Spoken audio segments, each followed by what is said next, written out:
Hello, everyone. Good morning, good afternoon, good evening, wherever you are in the world. We're excited to have you joining us today. My name is Kate. I work at the People's Forum, a movement incubator and community space based in New York City, and I specifically help support 1804 Books, our community bookstore and press. We're really excited to have you all for today's book talk and panel on When Farmers Stood Up. We're showing this in partnership with our very good comrades at Leftword Books based in Delhi who are on this amazing journey of leftist publishing with us. And we're very excited to be having you all here for this exciting discussion. I'll introduce my good comrade Prabhasha, who will talk more in depth about Leftword and the books, but I'll just say that wherever you are in the world, a lot of our programming at the People's Forum is virtual and hybrid, as you can see if you're here now. So you should follow us on all social media, subscribe to our newsletter. We have really exciting stuff going on, from book talks to concerts, classes, art workshops. There's a lot to get involved in, so we hope you join us. Prabhasha, I'll bring you up now. Thank you, Kate. Welcome, everyone. Thank you all for joining. On behalf of Leftword Books, we are very pleased to co-host this book discussion with 1804 Books, New York, on the recent publication, When Farmers Stood Up. In the summer of 2020, the Narendra Modi government pushed through 3 anti-farmer pro-corporate bills in Parliament. On 26 November 2020, farmers began a heroic protest that lasted through the pandemic, police repression, government carelessness and attacks, and harsh weather. Today we have the author Dr. Ashok Dhawale, the president of the All India Kisan Sabha. He has not only helped shape the struggle, but he has throughout the struggle documented it, both its advances and its limitations. This book is the culmination of his documentation. We also have Dr. Vikram Singh, Joint Secretary of the All India Agricultural Workers Union, Vijay Prashad, author, Executive Director of Tricontinental Institute for Social Research, Chief Correspondent for Globetrotter, and Editor at Leftword Books, who wrote a riveting foreword to the book, and Aishe Ghosh, Indian politicians and student activist. We do have Subin Dennis, and Kate, over to you. Thank you so much, Prabhasha. Without further ado, I'll introduce our moderator for tonight, Subin. You're up, Subin. Thanks, Kate and Purbasha. Hello, and once again, welcome to this book discussion hosted by Leftword Books, New Delhi, and 1804 Books, New York. We have 4 excellent speakers today with us. First of all, we have Dr. Ashok Dhawale, the author of the book that we are going to discuss, When Farmers Stood Up, How the Historic Kisan Struggle in India Unfolded. Kisan is the word used in many Indian languages to denote peasant. The book is about the historic, massive farmers' agitation in India that began in late 2020 and lasted till the end of 2021. The agitation was primarily against 3 farm laws that the Indian government, led by the far-right Bharatiya Janata Party, got passed in the Indian Parliament. To give a very brief account, these 3 laws would have brought Indian agriculture under the control of private corporations. In India, there is a system whereby many states have regulated agricultural markets where farmers can sell their produce. And from these markets, the governments procure several major crops at a price known as the minimum support price. So, the first of the 3 laws that the BJP got passed in the parliament would have rendered these regulated markets irrelevant, making it easier for the government to undermine the system of procurement at minimum support prices, which in turn means that the safety net that the farmers had for their crop prices would have disappeared. With the loss of these regulated markets, the corporations would be able to force farmers into contracts that are unfavorable to the farmers. So the second law sought to facilitate this process. And the third law would have increased the dominance of big private players even further by removing the restrictions on stockpiling essential commodities like food grains and potatoes. The agitation involved, among other things, farmers setting up encampments at protest sites at the borders of the National Capital Territory of Delhi. The agitation lasted for more than a year and ended in victory on the 9th of December 2021 after the Indian Parliament voted to repeal the three laws at the end of November that year. So, the book that we are discussing today is based on meticulous documentation of the agitation by Dr. Ashok Dhawale, as Porbasha just mentioned. Comrade Ashok Dhawale is the president of the All India Kisan Sabha, or the All India Peasant Union. He is a Politburo member of the Communist Party of India Marxist. He is a trained medical doctor who chose to dedicate his life to work to change the exploitative, oppressive socio-economic system.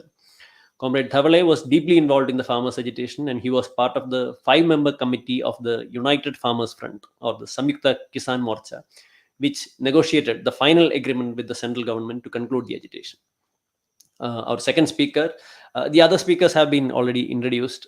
We have Dr. Vikram Singh, former president of the Students Federation of former secretary of the Students Federation of India, which is India's largest left-wing student organization.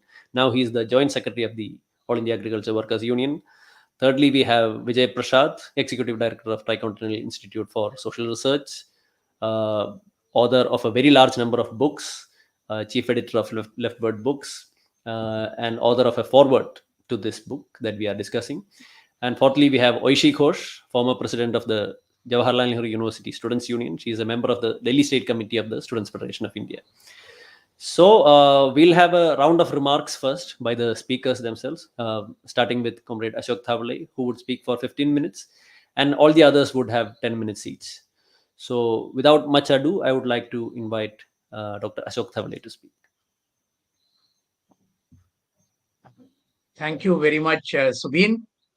Good day to all of you. I'm really very happy that I'm there among all of you today, talking about this very important and magnificent struggle of the farmers of India. I greet my co-panelists, Vijay Prashad, who was kind enough to write the foreword to the book that I've written, and Dr. Vikram Singh and Aishe Ghosh, and also Subin himself, all of whom were actually very much a part of this struggle right from the beginning, and especially Vikram Singh, who and his organization, the Agricultural Workers Union, was with us throughout the struggle for more than a year. I should say that two names I must take earlier right in the beginning. Those who were responsible for this book, actually, my very good friend, Comrade Sudanva Deshpande and Comrade Rajendra Sharma. Had it not been for them, this book would not have seen the light of day. So there, definitely, I greet both of them here, although they must be certainly listening to this program. You see, it was a historic struggle, which has never been seen before, not only in India, but maybe throughout the world. Thousands and thousands, in fact, lakhs of farmers taking part in a struggle for 1 year and 15 days throughout, blocking the national capital, Delhi. This was something unheard of in the entire history of India. Not only that, it exacted a price. 715 farmers were martyred in this struggle. They lost their lives. And we must definitely begin this program by paying homage to all these 715 very, very brave activists, men and women, young and old, who were martyred in the course of this struggle. I have therefore started my book with a very good 2 lines of poetry by William Wordsworth, who wrote them at the time of the beginning of the French Revolution. And it begins like this: bliss was it in that dawn to be alive, but to be young was very heaven. And those were the emotions stirred in all of us when we were taking part in this entire 1 year struggle. Lakhs and lakhs of farmers, millions of them all over the country. Although the struggle epicenter was in Delhi, this struggle, we should understand, had gone throughout the country, from Kashmir to Kanyakumari, from Gujarat to Guwahati. No part of the country was left without a struggle in solidarity with this Delhi farmer struggle, in which, of course, the farmers from Punjab, Haryana, Uttar Pradesh, Uttarakhand, Rajasthan, and Madhya Pradesh. These were the states adjoining Delhi, the national capital. They were, of course, in the forefront of the struggle, and always a salute to all of them. Right in the beginning, just coming because there is very shortage of time, we have said right in the beginning of the book the 9 main distinguishing characteristics of this struggle. And these, let us just in a nutshell, because the audience all over the world will not know these things. So, in just half a minute each, we will just go through that. Number one, the struggle was led by a united front of more than 500 farmers' organizations in India who had come together to form a platform which was called the Sayukta Kisan Morcha. In English, it translates into a United Farmers Front. Now, this kind of a unity had never been achieved ever before in India.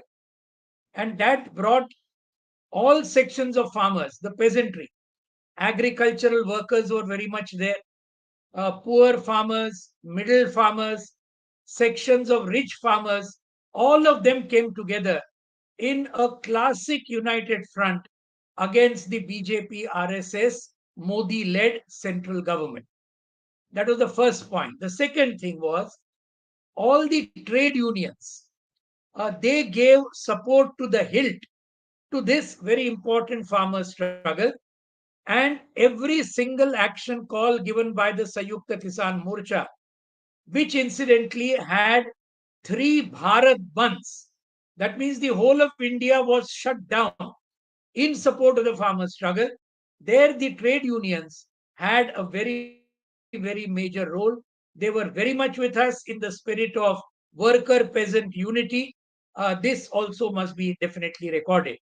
So, also, all the other organizations, the agricultural workers' organizations, the women's organizations, student organizations, youth organizations, traders organizations, lawyers, doctors, all these organizations came together. So, therefore, this was in a real sense not just a farmer struggle, but a people's struggle of India. This 1 year long struggle, that's the second point.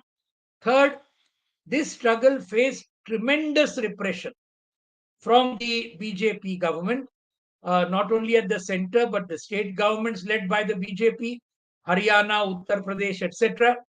There's no point in going into the details, but this repression was repulsed by the farmers. And in spite of all kinds of things, all kinds of repressive tactics, the farmers' struggle triumphed over all of them. Fourth is all kinds of defamation was done against the farmers' struggle. This is a anti-national struggle. It is a Khalistani struggle. It is being this thing by the Maoists, Naxalites, etc., etc. All these kind of things, the BJP, RSS, social media IT cell did that.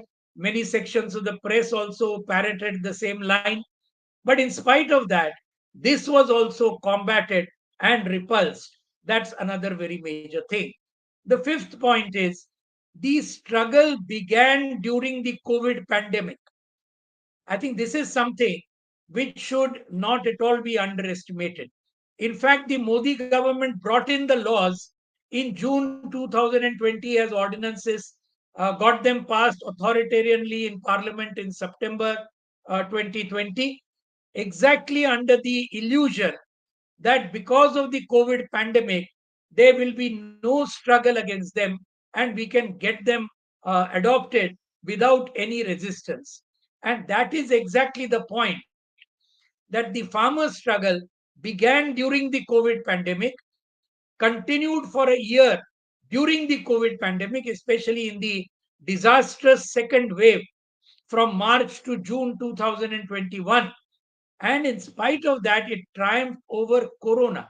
It triumphed over nature. It triumphed over disease, as well as its triumph over the central government of the BJP.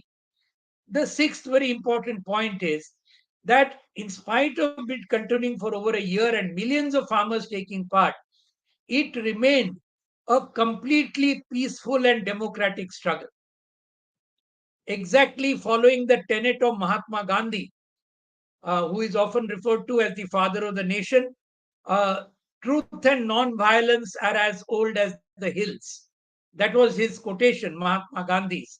And the farmers really took that very seriously. They were totally peaceful. It was a democratic struggle. The seventh point is the reason why this struggle could win, a very important point.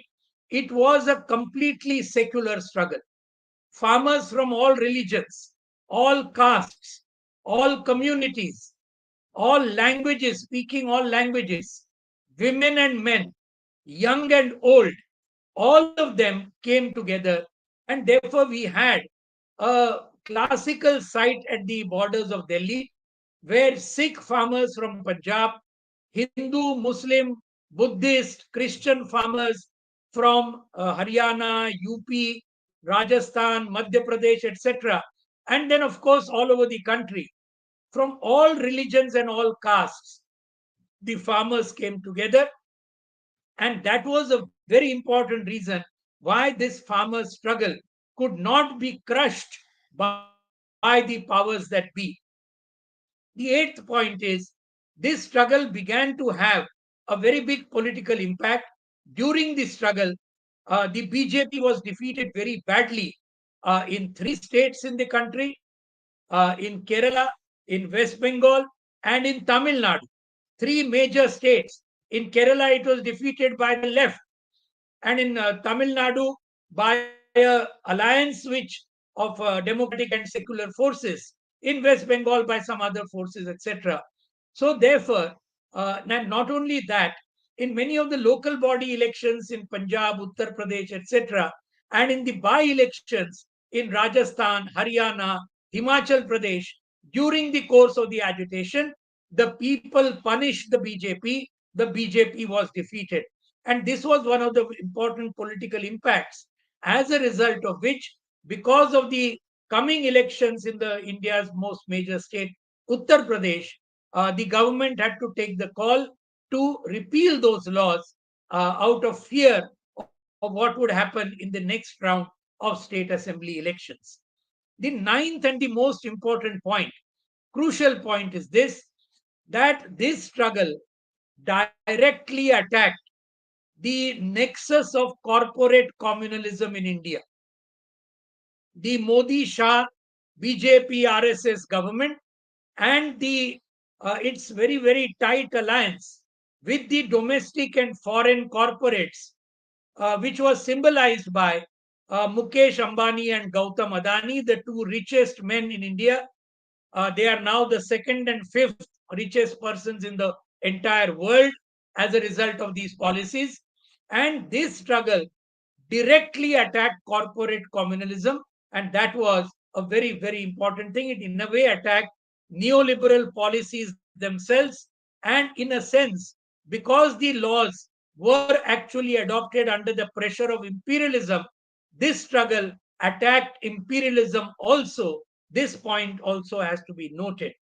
Now, you see, these three laws were only the tip of the iceberg. Actually, these neoliberal policies were begun by the Congress government in 1991, 30 years ago, and they have been exponentially speeded up by the Modi government since 2014 in the last 8 years. And the result of these policies has been 400,000 farmers have been forced to commit suicide in India in the last 25 years of these neoliberal policies. More than 100,000 farmers out of these 400,000 farmers have been forced to commit suicide only in the last 8 years of the Narendra Modi government at the center. So this should be taken into account. You see, I'm just in 5 minutes, I'm concluding. What would have happened had these farm laws not been repealed? This is a very crucial point, and the answer to that is that had these laws not been repealed, the entire minimum support price system, which is there in India for the last nearly 3 decades, that would have been totally destroyed, number one. And that would have affected farmers in a very disastrous manner. Millions of farmers would have got affected because they would not get price support for their crops. Secondly, they wanted to stop government procurement of crops. This was the second thing. And the third thing is that the entire agricultural market would have gone into the hands of the corporate lobby, both domestic and foreign, the Ambanis and the Adanis, the Monsanto, Cargill, all these other multinationals. The entire agricultural trade would have gone into their hands, and that would have been a terrible thing to happen. And the worst thing that would have happened as a result, the entire public distribution system in India, that would have got totally destroyed. And the kind of cheap food that 81 crore, that is 810 million people in India are the beneficiaries of the public distribution system, that would have also gone, because there would have been no food in the government godowns to distribute in the public distribution system. So this would have been the disastrous impact had these farm laws not been repealed. And therefore, we said throughout the agitation, yes, farmers are fighting for themselves and their interests, but at the same time, they are fighting for the people of the country as a whole. They are fighting for the poor, and they are fighting for the honor of India. Now, there is 1 year after the farmers' struggle, almost a year has passed after the end of the farmers' struggle. Although the repeal of the laws is a very, very major and historic victory, but the neoliberal policies in India still remain. The government still remains. And therefore, 9 issues only in bullet point form, which will be the issues for struggles in the future, what the Sayukta Kisan Morcha, the All India Kisan Sabha, the All India Agricultural Workers Union, the Center of Indian Trade Unions, all of them were with us. The Students Federation of India, Democratic Youth Federation of India, All India Democratic Women's Organization, all these organizations have come on a demand charter.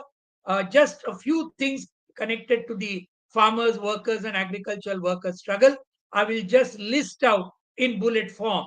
Number one, legal guarantee for MSP. Number two, a loan waiver for farmers.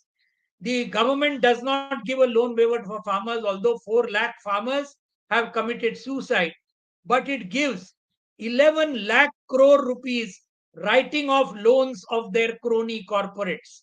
And therefore, this loan waiver assumes importance not only to farmers but also to agricultural workers. A scrapping of the Electricity Amendment Bill, which will privatize electricity and lead to tremendous increase in electricity tariffs, exactly how the diesel, petrol, and cooking gas tariffs have increased tremendously over the last 2 years. A comprehensive crop insurance scheme to deal with natural calamities like drought, floods, unseasonal rains, hailstorms, etc., many of which are a result of the climate change that we are seeing all over the world. And therefore, a crop insurance umbrella for the farmers is a must.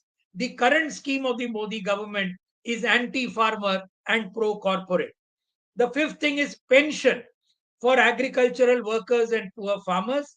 The sixth one is the expansion of the Mahatma Gandhi National Rural Employment Guarantee Scheme for agricultural workers, which had come into existence as a result of the left.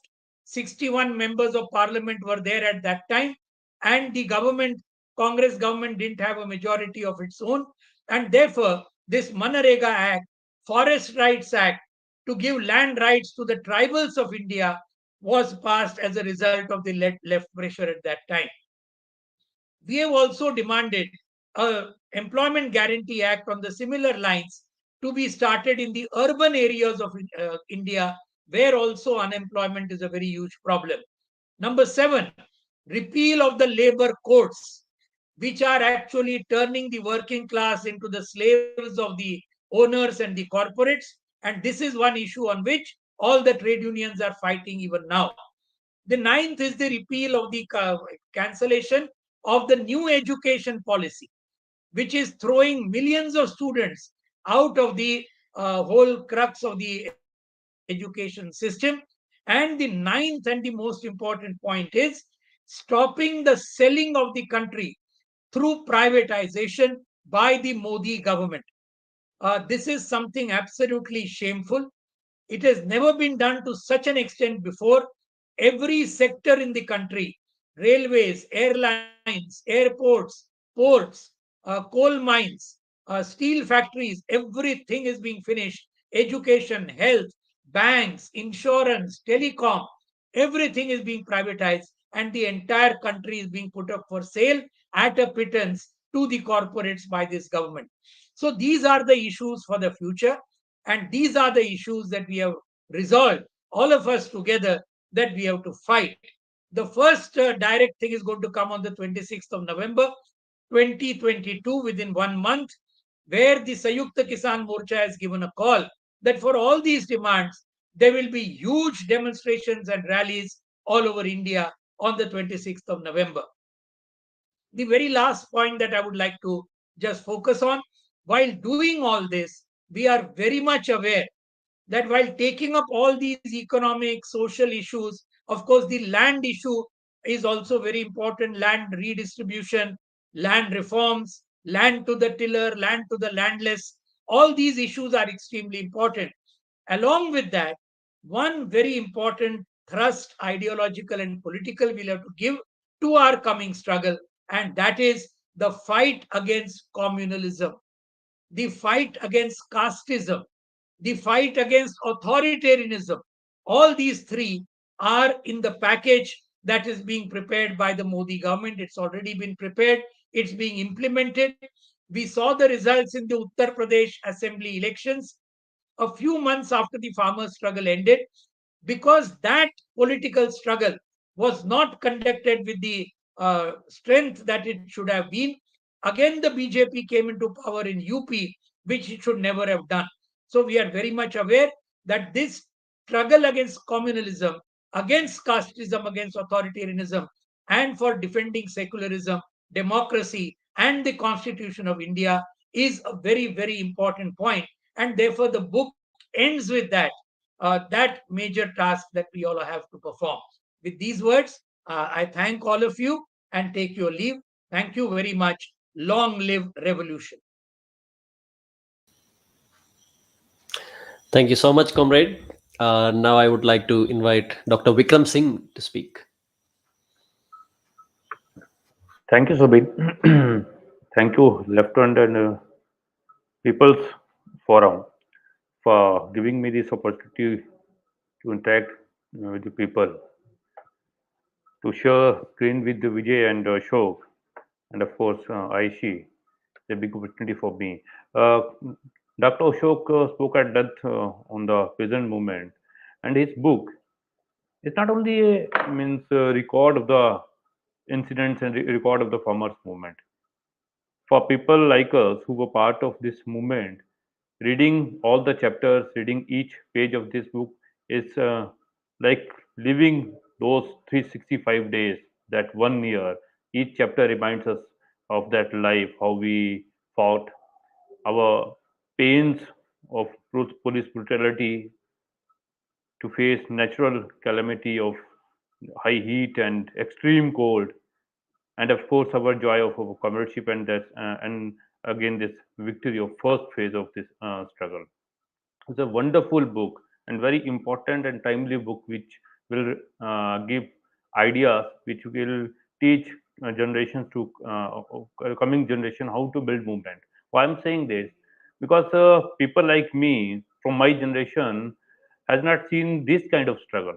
Whenever we talk of India and Indian polity, Indian economy, there are two important stages. First is our Indian freedom movement, and that has shaped Indian polity, Indian society, and Indian economy like anything. Means the values of freedom movement are still continuing in our democracy. That strengthen our democracy. And the second stage is emergency, when this democracy was put on a halt, and the then Prime Minister Indira Gandhi took the Indian state in a dictatorial way. That shaped Indian politics, and till now, that strong values of democracy has evolved through those struggles. And the third stage is this peasant movement, which again, according to us who were part of this struggle, redefined our democracy, redefined Indian democracies, those democratic values. Not only it was not only a struggle against this corporate, not only Indian state, but against the corporate Hindutva nexus, which Commodore Ashok Dhawale mentioned in the last part of his speech. And it is very important how this Modi-led government was trying to curtail our democracy, and it was strengthening our secular values and pushing this Hindutva fascist ideology. And this former struggle has put that on a halt, maybe for a temporary time. But in this stage, our Indian people have registered a very important victory. Coming back to agriculture workers, many people say there is a farmer movement. So why agriculture workers were there? Is very important question which should be answered and which should be discussed. Agriculture workers are very important part of Indian agriculture system. Overall, basically, there are 255 million people who are working in agriculture sector. Out of that, 111 millions are cultivators, means farmers who own land and they cultivate their own land, and 144.3 millions are landless agriculture workers who work on other lands, means they don't have their own land. And these 144 million people who are very important workforce producers in rural India, they are missing from their policy. They are missing altogether from the this path of development. They are not even mentioned. There is no policy for them. And when they were already living in very bad conditions, because in India agriculture itself is in crisis. When agriculture is crisis, it means there were very less work for agriculture workers. There was no question to have this uh, I mean, there was no question of minimum wages. There were no struggles for the minimum wages. The question of land distribution, which was one of the major demand of a freedom movement, is still unsolved in India. Bearing a few states, Kerala, Bengal, Tripura, and Jammu and Kashmir, which are four important states in India, they implemented land reforms. Of course, they were led by left governments. Apart from that, the whole India have not implemented land reforms. It means a major section of Indian people are landless. That question was there. And these agriculture workers who were not having uh, working days earlier, due to various reasons, mechanization, increasing the number of agriculture workers, less work, they were mostly dependent on the welfare schemes of the this social welfare system of which India adopted. But with the implementation of these neoliberal policies, which sees the social welfare state as one of the obstacle, and we never want this even this concept of social welfare state. So this whole web of social welfare schemes is weakening in India. So they were at the mercy of means this brutal principles of the market, and their lives were in uncertainty. And then these came these three farm laws, which were again going to worsen their life. As Ashok Dhawale also mentioned, one of the law was directly related to the this Essential Commodity Act, which this Essential Commodity Act checks the hoarding and price rise. But after if this law would have been implemented, this would have taken away that guarantee of less price and which checks hoarding. It means food scarcity, and again the life of agriculture workers were at the mercy of the market. So agriculture workers, from their own experience, they joined this farmers movement, and from the very first day they were part of the farmers movement. They joined not only at the borders, as Dr. Ashok Dhawale mentioned, they were part of the struggle throughout India. and this was very important thing, because in India and everywhere in typical economic terms we put agriculture workers against farmers, because on the question of minimum wages, uh, there are contradictions among agriculture workers and farmers, and rightly the theoreticians theorize that they can't be together. But from their experience, agriculture workers learned that if this question of MSP means ensured procurement at the minimum support price as recommended by the Swaminathan Commission is being implemented and farmers are getting the minimum support price, it will be including the minimum wages of the workers. So while learning that, while understanding that, they joined the ranks of farmers, and they uh, they were there throughout the struggles. And it is very important to understand that this led to the kind of class unity: agriculture workers at the center, farmers on one hand, and this industrial workers on the other hand. The class unity, maybe not the typical class unity which is required for social revolution, but class unity based on the issues. Issues were there: farmers movement, MSP, public distribution system, that was there, that led to this unity, which evolved against the corporate this corporate Hindutva nexus. And in India, we were trying to educate people. We were trying to champion this idea that this state is not run only by the political parties, but by the nexus of the corporate. But through these struggles, in every nook and corner of India, even in the rural villages, this slogan was very popular, that Adani Ambani ke sarkar, means the government run by the two big corporates, which Dr. Ashok mentioned, means the whole struggle was against the corporate. It means the working class. The working class and peasantry identified the enemies. The government led by BJP, a fascist party, in close association with the corporates, and in the meantime, they identified their friends, means farmers, agriculture workers, and these industrial workers. So this was a clear struggle for saving Indian democracy, Indian secularism, and the economic policies which are pro people, and the struggle was against corporate and their political parties and their neoliberal economic policies. And one important thing which I want to mention: India is a caste-driven society, means Indian society is divided into social hierarchies, into the caste. These are closed compartments, and in that there is hierarchy. And agriculture workers comes from the most deprived section of the society. Means we call them scheduled caste. I mean the lower rank of society in economic and social terms. This struggle also was an effort to bridge that gap. In means social caste means they are not having equal status in our society. They are being deprived. They are uh, sometimes untouchable. They are not given equal status. Even they are not given equal place in social gatherings. But through these struggles, when they were in struggles, all castes, all classes were in struggles. That unity evolved, and this social fabric was also strengthened, and the caste was the identity of was caste was challenged.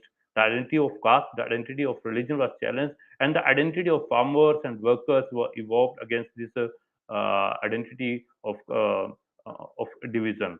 So this was a very important peasant struggle.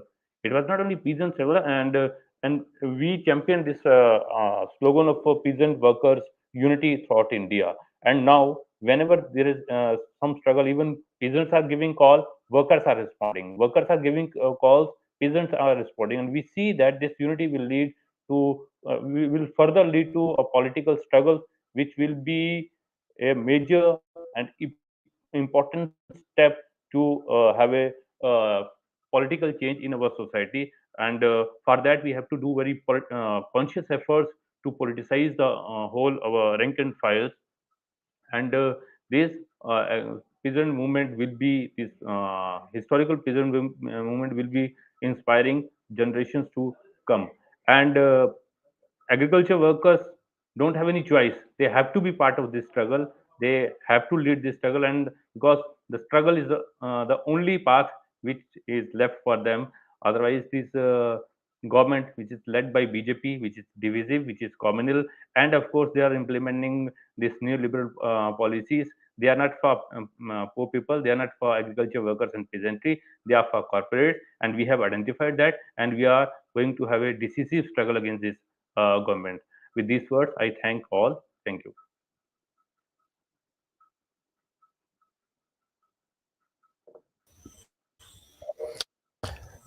Thank you so much, Comrade Vikram. Now let me for Vijay Prashad to speak.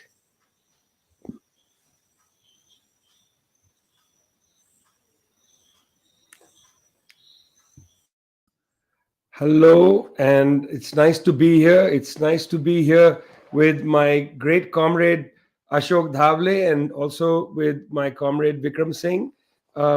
It's a terrific opportunity to talk a little bit about the important, historically important struggle led by the farmers in India, led by allied classes of the farmers, as Vikram just said, of the trade union movement, industrial workers, care workers, and others who have been fighting every year to build the confidence and clarity of the working class in India. Care workers, including, of course, workers who are public health workers, mostly women, or almost entirely women, who were treated by the Modi government as volunteers, not given any PPE or any provision in their heroic battle to help the Indian people overcome the pandemic. These workers as well on the street alongside the farmers, once again building the confidence and clarity of the working class. So it's a great privilege to join Ashok and Vikram to talk about this important farmer struggle, not just for India, but for the world. I want to also say that on behalf of Leftword Books, it's a pleasure to publish a book like this, Ashok. It's a real pleasure. It's a pleasure because for Leftword, we have a mandate along three axes. Number one, it's important for Leftword Books as a publishing house, as a Marxist publishing house, to accompany movements in India and in other parts of the world. We want to be side by side with the movement, tracking developments again to lift the confidence and clarity of the working class. Our first task, therefore, is to accompany movements. We want to amplify voices from the movement, such as your voice, Ashok. Very important to amplify your voice, the voice of Ajit Navle, another book we published from Leftward about the farmers' struggle in Maharashtra, which predates this national struggle. We want to amplify the voices from the movements, not only accompany movements, but also amplify the voices from the movement. And we want to deeply, deeply assist political education using books like this, using materials we produced to assist movements in political education. This is something that is often neglected. As we get caught up in struggles, we neglect to take stock of what the struggle has taught us, to use those voices from the struggle to deepen our understanding of the politics of a situation. That's political education, and we very much hope from the side of Leftward that we continue to accompany movements, that we amplify voices from the movements, and that we assist in political education. I want to say a couple things about the farmers' movement in particular, and then about the crisis globally of agriculture. You see, it's an interesting thing to watch, to observe, to see these massive demonstrations break out in India. This farmer struggle, again, predated by long periods of industrial action by trade unionists, long preceded by annual general strikes in the country. 250 million workers, 300 million workers, the largest recorded general strikes in world history, taking place in India punctually every year for over a decade. Fights to establish the rights of the working class, to determine the government's policy and so on. Really quite considerable building up of these strikes. This work of building those strikes, the agrarian struggle in Maharashtra, the agrarian struggle in Rajasthan, and then, of course, this great Kisan struggle around Delhi and in other parts of the country, all of this required decades of organization. It's often seen that movements just arise and take on their own sort of momentum, but without organization, these movements would get nowhere. Let me just put the Kisan struggle in a way, next to other struggles that we've seen in the world. For instance, the uprisings in Egypt, or indeed very recently the uprising in Sri Lanka. You see, without the capacity, the clarity and capacity of organizations, it's very easy for the ruling class to seize the initiative. In Sri Lanka, they arrested the trade union leaders, threw them in prison, in a sense, made the organizations unable to take initiative with the popular uprising in Sri Lanka. And then the ruling class, with the hand of imperialism right there, installed Ranil Wickremesinghe as the new head of government in Sri Lanka, without any concern for the needs, wishes, desires of people who were on the street. But in the case of the Kisan Andolan, the Kisan struggle, because of the power of organization and the many organizations that were part of the United Front, they were able to maintain a clear political objective, just prevented, despite immense repression, prevented the government from disorienting the farmers.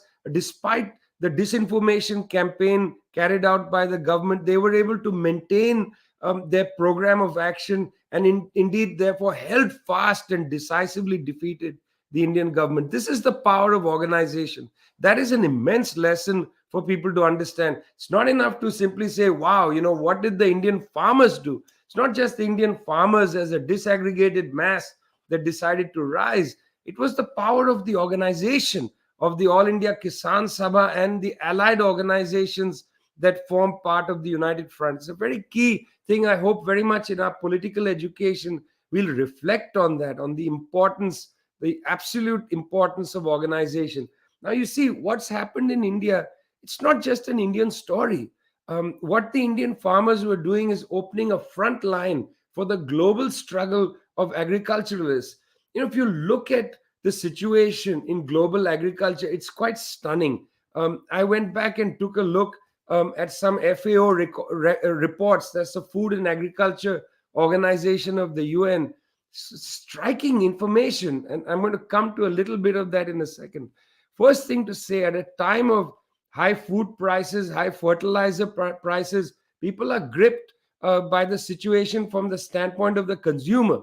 Consumers are experiencing food price inflation.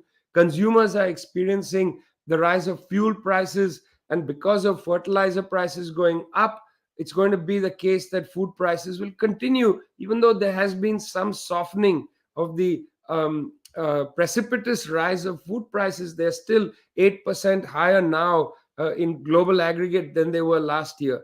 So we're looking at it generally from the consumer's standpoint. You need to shift focus and look at it from the producer's standpoint. There has been an attack, in a way, by capitalism against farming in general, not only against agriculturalists, but against agriculture, against nature. Intensive farming has really assaulted nature. The Food and Agriculture Organization says that globally, soil has been depleted by 1/3. So 1/3 of global soil has been totally degraded.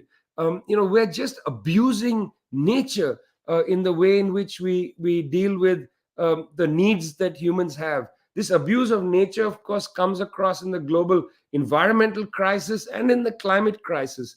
That abuse of nature is not driven by the agriculturalists. It's driven by capitalism and by the move to highly intensive factory farming, which seeks to make the greatest profit from nature and put nothing back into the soil. But this is also an attack on the agriculturalists themselves.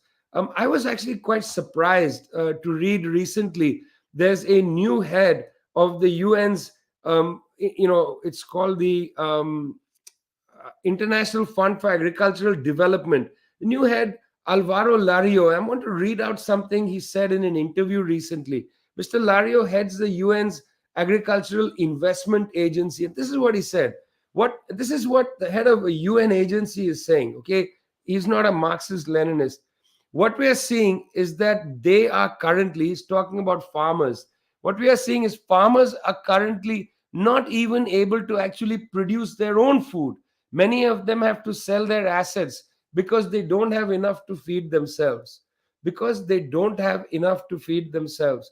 Um, I want to just end with that, because they don't have enough to feed themselves.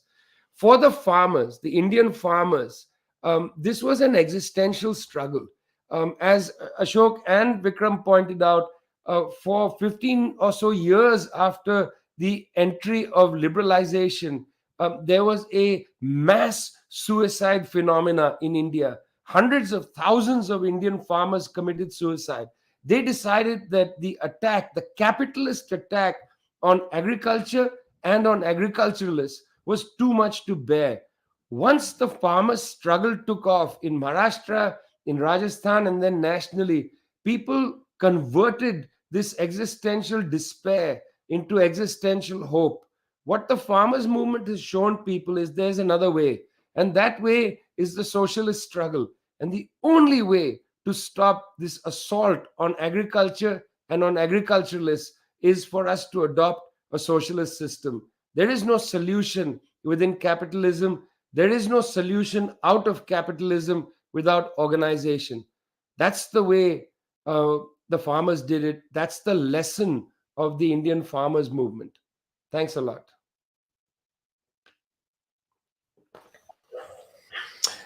Thank you so much, Vijay. Before I call upon Oishi, I would like to touch upon something that the speakers spoke about. The book throughout talks about the BJP RSS government. That I found very notable. The fact that there is RSS standing behind the BJP is often ignored in mainstream discussions. For the sake of our international audience, the RSS is a fascist Hindu supremacist organization which seeks to turn India into a Hindu state. It is a parent organization of the BJP. BJP is just the political arm of the RSS. The RSS's ideology is known as Hindutva or Hindu supremacism. There is also the term communalism, which refers to the weaponization of religious hatred for political purposes. The RSS, of course, is a communal organization, and the BJP and the RSS serve the interests of the big private corporations. That's why we talk about corporate communalism, and the farmers' agitation was certainly against corporate communalism. And now I would like to call upon our final speaker, Aishe Ghosh, to speak.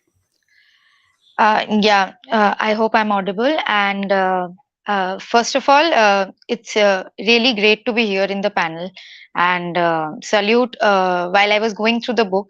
It's an extremely detailed book.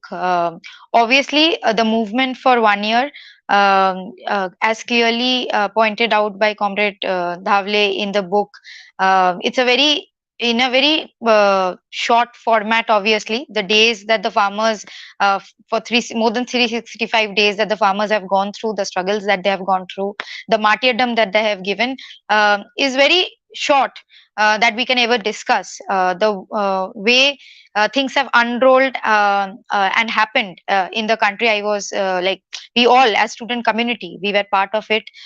We could witness that, and first of all, that is a thing that we should be saluting the farming community inside this country. The solidarities that the community received was also because of the kind of struggle that they could wage in the front of the government when such anti-farmer policies were brought.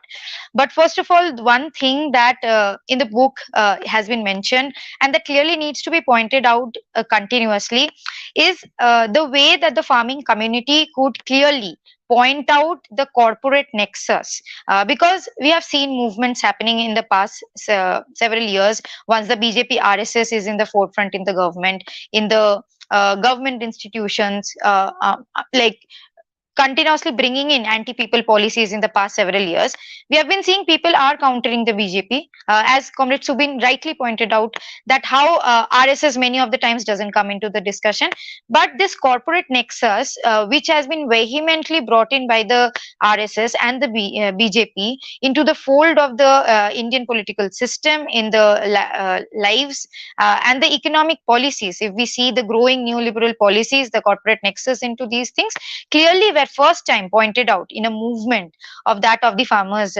struggle.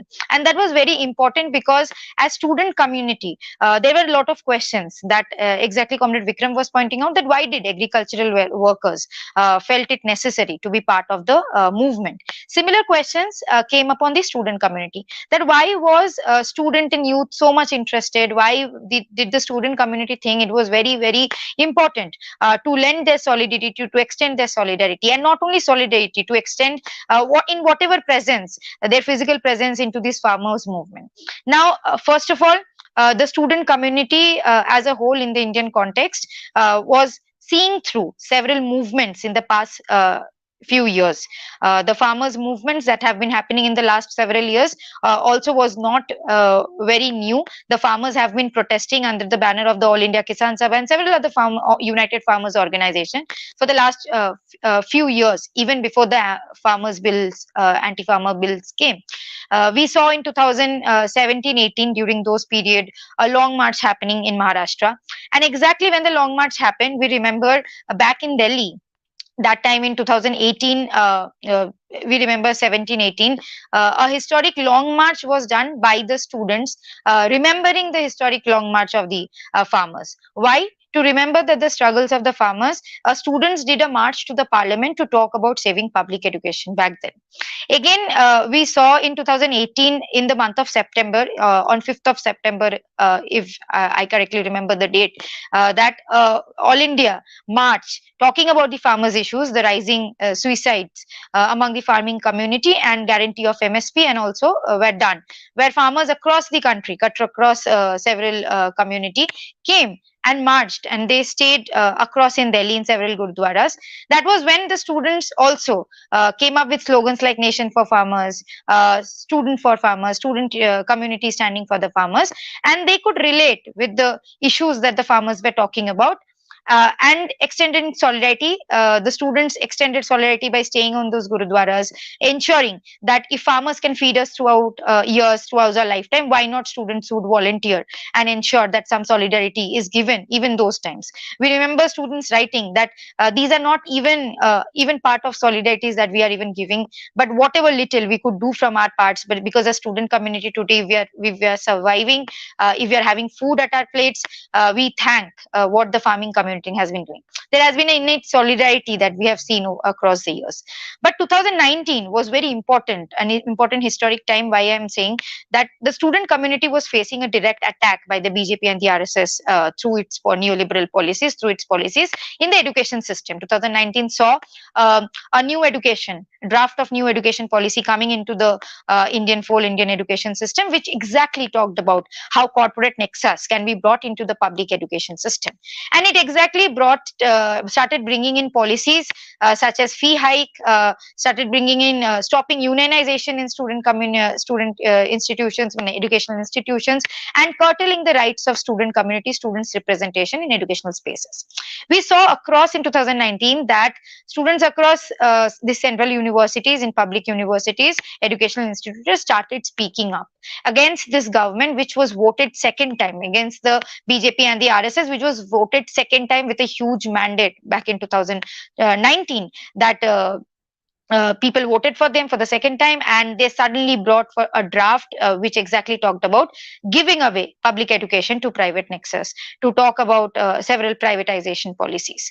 And post 2019, we saw vehement student protests across the country talking about how saving public education is necessary, how the government, which is led by the BJP and the RSS, is trying to communalize, centralize, and trying to commercialize education system, which were the three slogans given by the student community. 2019 December again saw huge protest cut across all the community, and united protest against again the BJP and the RSS, which brought in a policy like the CA, NRC, and NPR, which passed a bill like the CA, NRC, NPR, and talked about a division of the people, division of these countries on the religious lines.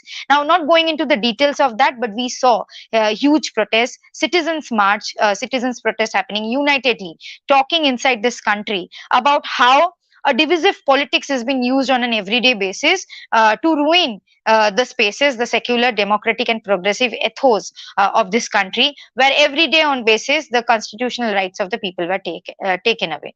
Post 2019, 2020, we saw a deadly attack by the virus, because of which there was a complete shutdown.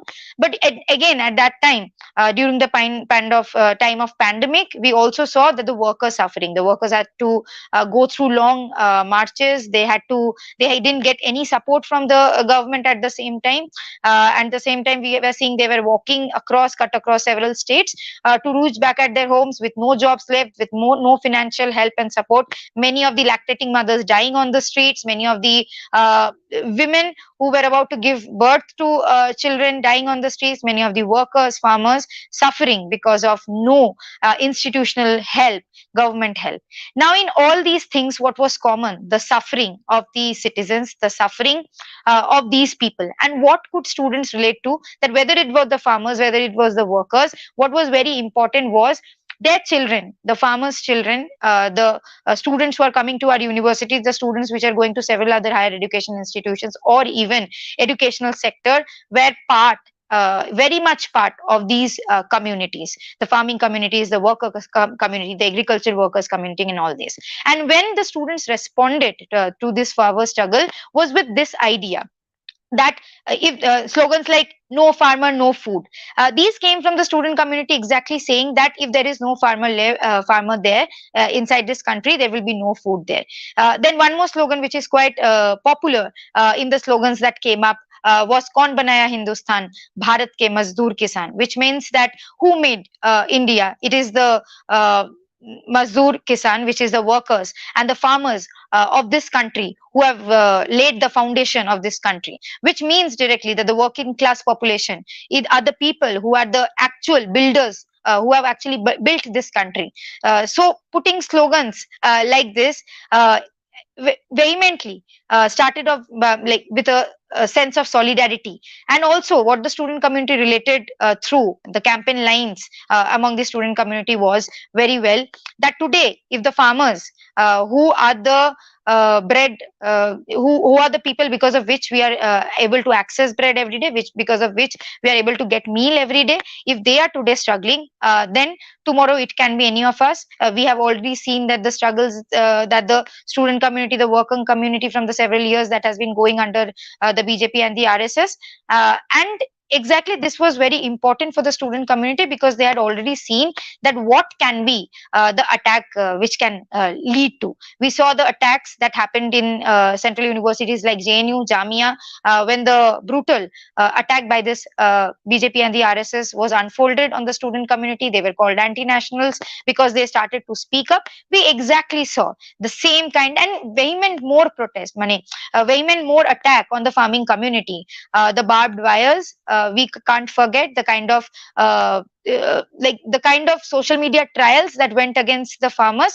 So all these things vehemently brought a sense of solidarity among the student community, that if the government, if the BJP and the RSS can do this to the farmers, the ones who are making sure every day that we get food inside this country, this can happen to anyone.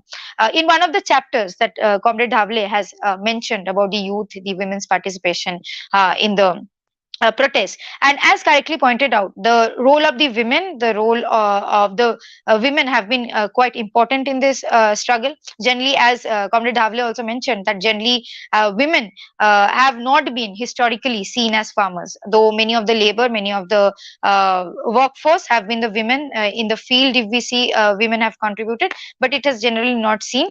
But then these protest ensured that the visibility of the women, the political visibility of the women, the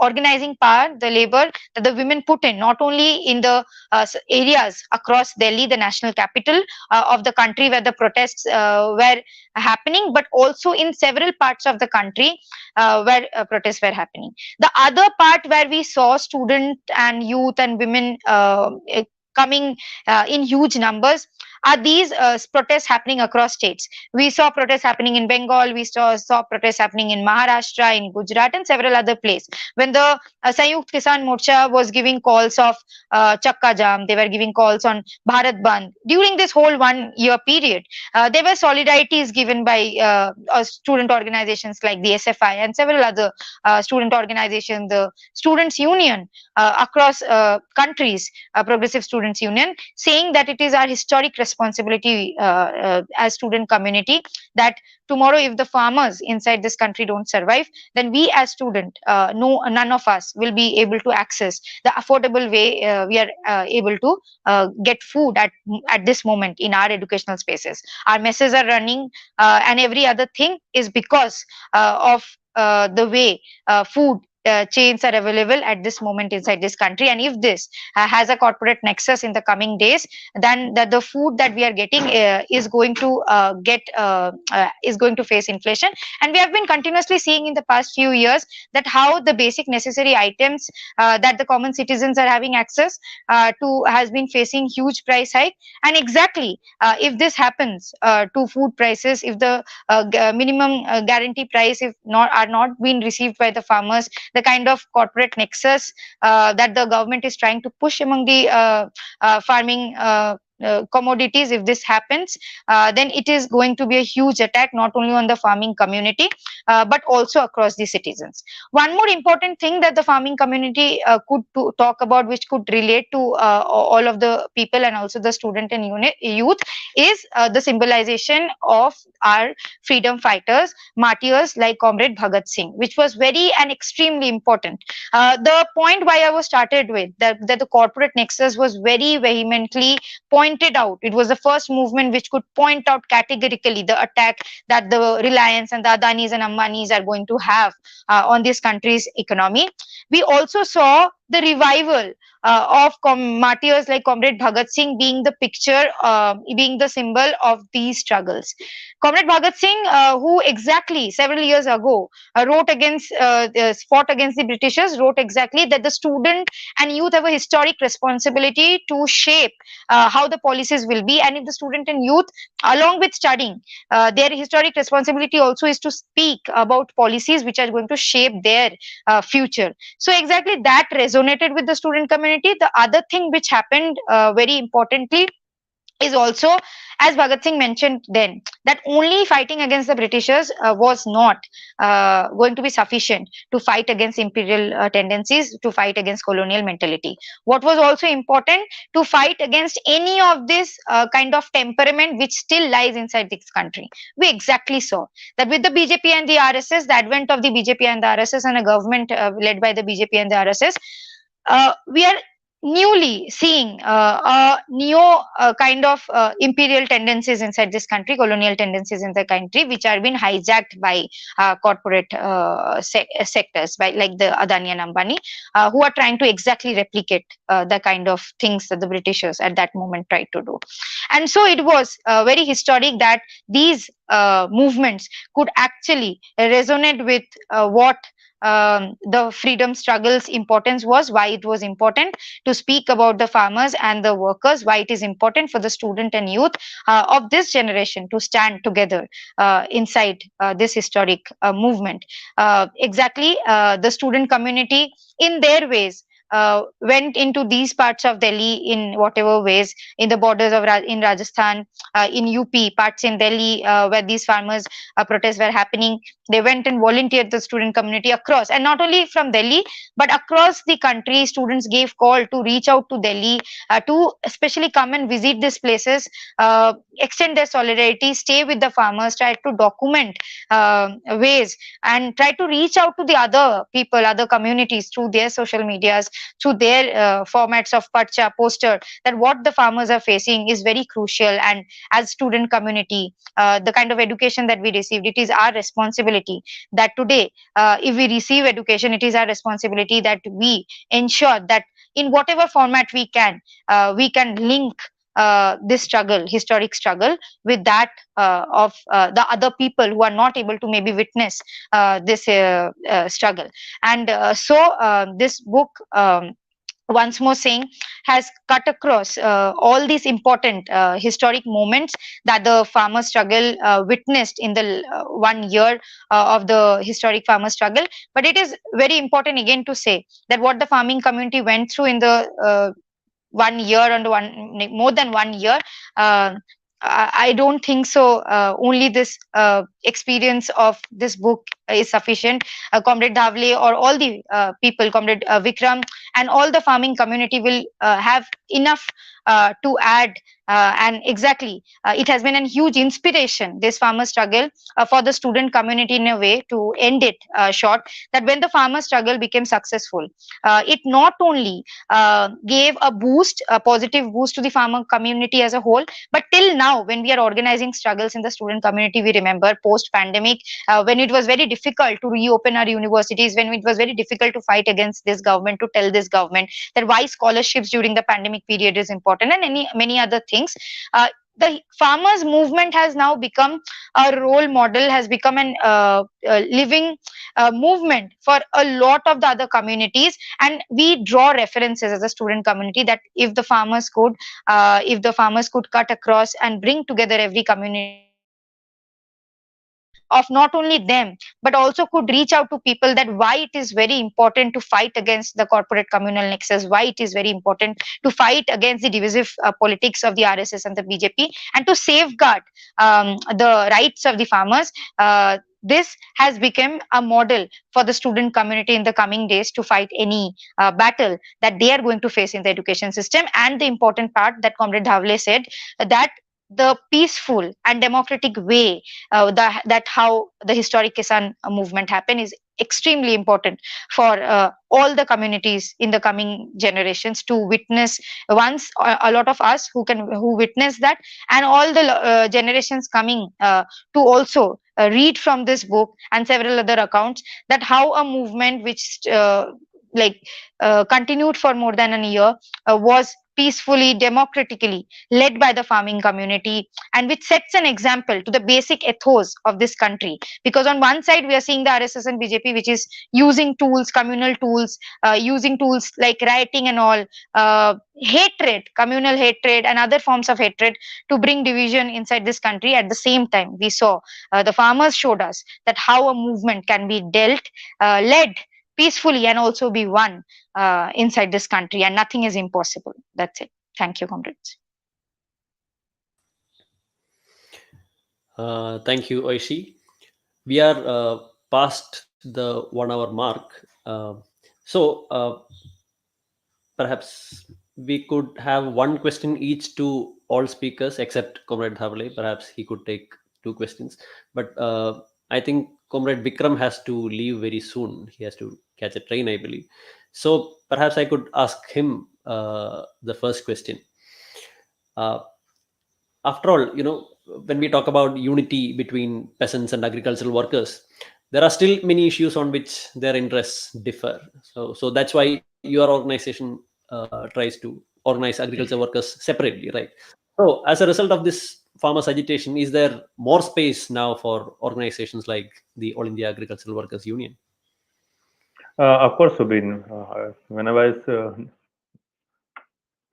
discussing, I pointed out that there are differences between farmers and agriculture workers, and the issue of wage is the primary contradiction among farmers and these agriculture workers. But when we were struggling this, we were together in this united struggle. We were living in the camps, we were discussing the issues, and from our experiences, we learned that our ultimate enemy is this neoliberal policies and this communal Hindutva nexus. And from our experiences, we came together, and we also learned that the important thing when agriculture will be out of distress, only then agriculture workers will be getting their wages, means their at least minimum wages, because minimum wages are included in this minimum support price if we calculate according to the Swaminathan Commission. So of course there is more space. I just want to share one incident. Subin, we know that in India, I said that our society is a hierarchical society, caste-driven society, and lower castes are not allowed to sit along with the upper castes in the villages. But when they were at the borders, they were in the struggles, they were sharing common kitchens, they were sharing common sleeping places, and they were even sharing common stages. One of the our comrade, one of the online discussion like this, this question was posed to me that whether this caste hierarchy will be beginning after this present movement, how it deals with this caste problem. One of the participants responded. He said that he was from Rajasthan. He said that in Rajasthan he comes from agriculture family, Dalit family, and in village the same farmer leaders don't allow them to speak in this gram panchayats in their common meetings, and the same leaders invited this fellow to the stage to speak, to raise the issue of caste, to raise the issue of PDS, to raise the issue as Ashok Dhawale was raising the issue of this MNREGA. You just see the farmers are raising the issue MNREGA. Farmers are the raising issue public distribution system means food security. It's bringing together more close agriculture workers and farmers, and this struggle has again uh, taught agriculture workers when there was a time, means there was a kind of time in Indian politics when it was kind of idea was pushing that the days of struggles have gone now. The struggles can't change the policy. You can have struggles, but that they are not going to change the policy. After this peasant movement, there is a kind of confidence among working class, among agriculture workers, that struggles can lead to change the policies. And I think in independent India, it is the first incident when Parliament passed a bill and it becomes a law. And after people's movement, the same parliament was forced to repeal its law. So it's a kind of historical incident, is a historical struggle which have boosted the morale of fighting people in India. And of course, it has given more opportunities to go to the rural areas and organize more agriculture workers. Thank you, Comrade Vikram. Indeed, this the farmers' agitation has proven that the days of struggle are not over, and they can not only change policies and laws, but also society, right? Democratize society. That's what this experience shows. So, thank you, Comrade. Perhaps I could ask Comrade Ashok Dhawale a question. I have actually two questions, but I suspect that one of them might require a big answer. But it is this. Let me put it anyway. All those who followed the agitation know the broad picture, the encampments around Delhi and so on. But the agitation really drew its mobilization from states, right? So, Comrade, could you tell us a bit about organization for the agitation in the states? I mean, there are of course many states: Punjab, Haryana, UP, Western UP, Rajasthan, Maharashtra. So, if this is too big, if you would rather Mm, prefer to focus on one or two states, perhaps talk about Maharashtra, mm. where you come from, and Haryana, which you mentioned some in detail in the book. Yeah. Maybe a few Yeah. See, pointers. you see, uh, yeah, this Vijay Prashad made a very good point that this farmer struggle could not have succeeded without organization. And very well put. Certainly, he's absolutely right in that. I'll say only very briefly. One is all these 500 organizations coming together under the Sayukta Kisan Morcha at the national level. That was something which was really amazing because they had different ideologies. Some were left, some were right, some were center, but they were brought on issue based important things, and therefore each one had its own organizations, big or small. We took a position that whether a big or small organization, we all have to stay together. So this was at the national level. And therefore, all these organizations were brought into the mainstream of the struggle through a very long process, a very tedious process, but that had to be undergone. That was one at the national level. Subin, what you asked at the state level, you see, in every state, what we did is, in many of the states, since the All India Kisan Sabha is certainly the largest and the most widespread organization in India, which there is no doubt which was accepted by all the constituents of the Sayukta Kisan Morcha also. So what we did was that in Haryana, for example, or in Maharashtra, for example, or Rajasthan, for example, all these states, and even in the south, you go to Tamil Nadu, go to Telangana, Karnataka, Andhra Pradesh, these states, the All India Kisan Sabha took the lead to bring all these organizations together in many states. That was the important thing, that initiative of getting all the other organizations together. That was a very major initiative taken by the All India Kisan Sabha. And then, of course, since the organization of the All India Kisan Sabha is spread not only in the states, but also in several districts within each state. Like, for example, in Haryana, we have work in more than 18, 19 states. In Maharashtra, we have work in 25 states of the Maharashtra. In Rajasthan, we have got in 22, 23 districts. So, like this, all those district level organizations were also mobilized, and therefore that helped in sort of giving the what you say as the you know the cement to this agitation.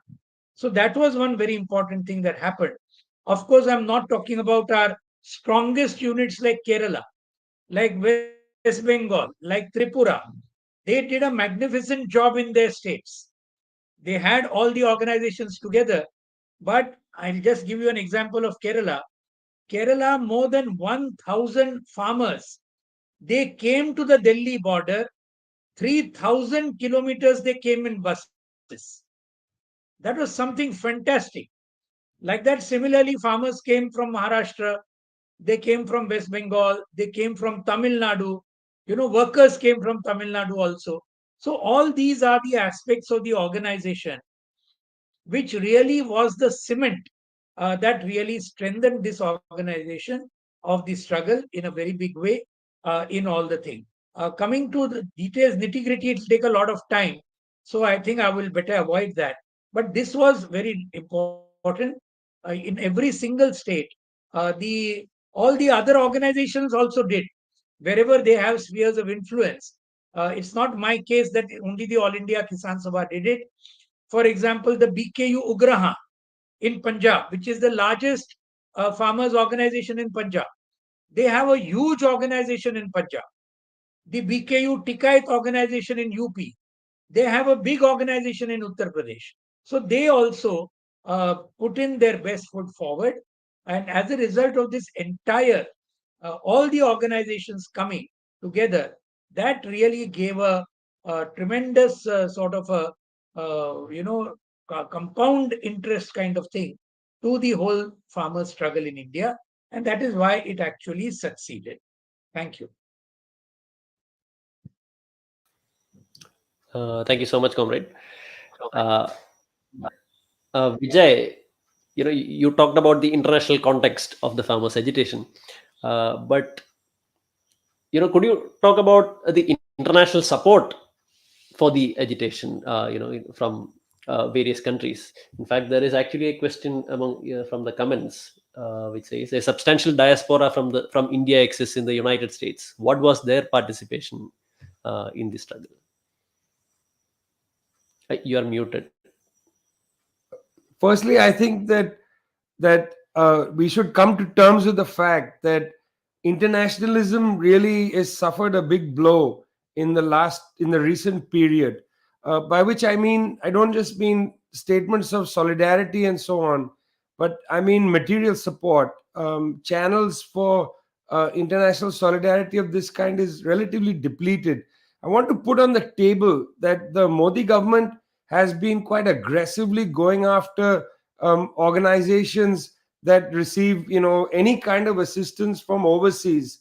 There's a very harsh attack at civil society organizations and so on. So this made material support complicated and difficult. On the other hand, there was a lot of moral and political support that came from all kinds of quarters. I mean, farmers' organizations around the world. I remember being in Brazil talking to the leadership of the Landless Workers organization, the MST. They were very keen to establish direct contacts with the Indian farmers' organizations, sending their greetings. I was in South Africa talking to agricultural workers groups. They were keen to send their salams to the Indian farmers. But I want to say, as a measure of honesty, that our internationalism is really suffering at this time, and we have to struggle to rebuild internationalism, both of a moral and material character. The moral character is a little easier, although just simply getting messages to the right place is not as easy as you'd imagine, despite the internet. But then the material support is compromised to a great extent by the attacks by governments. These governments are quite happy to have foreign financial capital swirl into the country. They're quite happy, and they even praise it when foreign companies come in and buy up the assets and so on. All of that is fine. But if farmers, say in Swaziland, raise money and want to send it to the Indian farmers, then the government gets outraged, by what's going on. So I think we need to be quite clear that the channels of internationalism relatively depleted, and I think the material support question has been quite severely damaged by the very violent way in which the government is cracking down on democratic institutions. Certainly, you have made a very important point. I mean, perhaps we could recall that when the state of Kerala was facing a big flood, the heaviest floods in a century in 2018, and the government of the United Arab Emirates, which has a very large diaspora from Kerala, and the government of UAE wanted to send financial aid to the Kerala government, and the Modi government simply said no. So that is the level of restrictions that the Modi government has brought upon financial, any kind of material aid, of course. I mean, it is actually understandable when it comes to very direct political agitations and so on, that governments would want to impose restrictions. So in a sense, after all, our expectations about international support should be more centered on the battle of ideas, perhaps. And when ideas grip the masses, they become a material force. So my question to Aishe is something related to this. Aishe, you have very keenly observed the farmers' agitation and the campaigns both in favor of it and against it. Could you tell us something about the campaigns by student organizations, not only in favor but also against the agitation? Is Aishe here? Yeah. So, As you for can see, example, yeah, I was going to say, as you can see, I'm not Oishi, but she had to leave because yeah. of an unstable internet connection. Okay. Yeah. So it would have been. I mean, the question was this: that the right wing also unleashed campaigns against the farmers' agitation. So I would. It would have been interesting to know from her what kind of campaigns the student organizations of the far right took up in college and university campuses. But that can wait for another time. So perhaps I can ask the final question to Comrade Ashok Dhawale. So I think this is a question that he has answered many times. The way the farmers managed to sustain this agitation for more than a year, it is really remarkable. It is a marvel of organization. So could you tell us briefly what made this possible? Yes. You see, I think the first point is the tremendous resolve of the farmers. See, it was like the last straw on the camel's back. In the book, also, I've said in the beginning, a whole series of struggles and agitations from 2014 up to 2020 for the 5 or 6 years.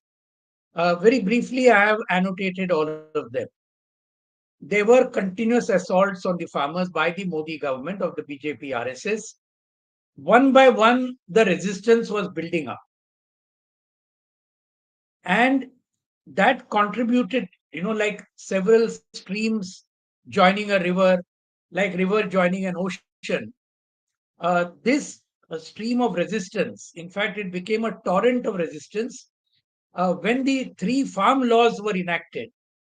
I think that was like the last straw on the camel's back. And the farmers realized that these three farm laws are a death warrant on them. And that is why that slogan in the farmer struggle, no farmers, no food, no future.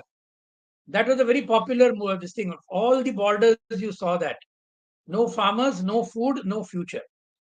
That they realized that this is, as Vijay Prashad correctly said, was an existential crisis, as you also said. And therefore, I think they decided under any conditions. I still remember that meeting of the SKM that took place in October, where we planned out this struggle. There, the farmers' organizations that once we come back to Delhi, it will not be like an ordinary rally. We'll come back and then after 2-3 days, we'll go back.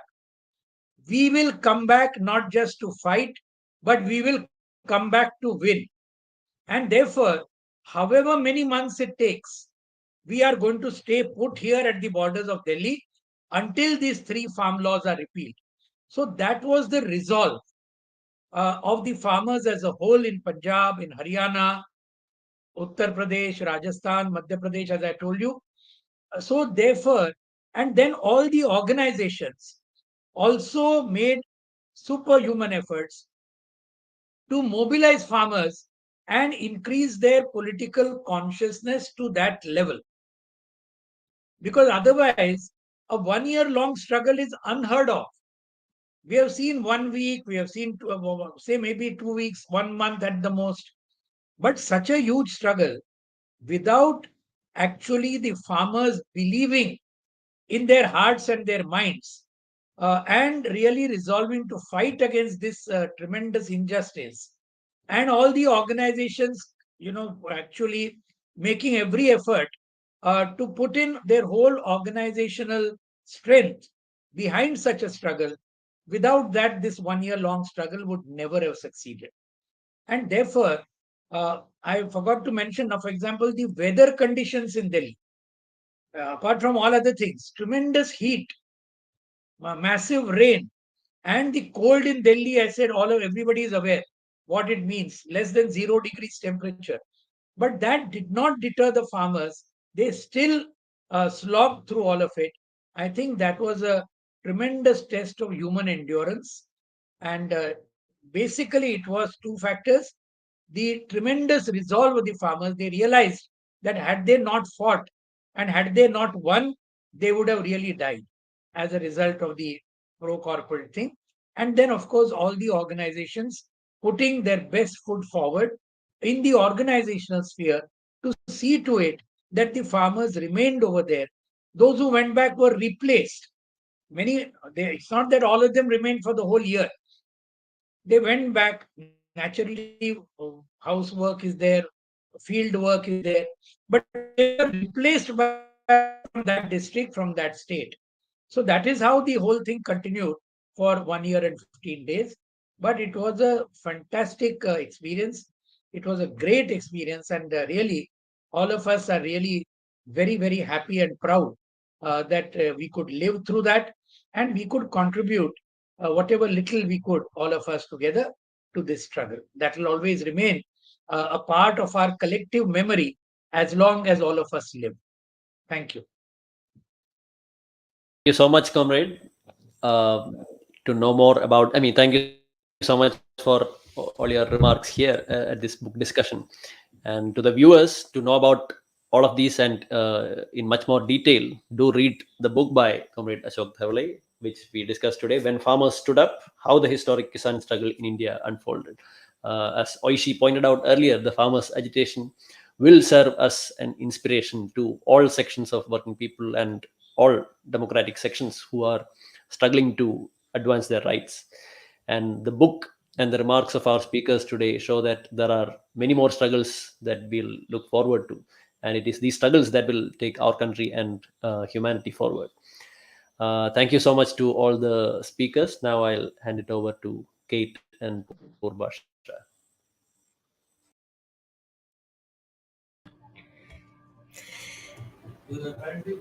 Thank you so much, everyone, for joining us. Again, I was going to say this morning, but this evening as well.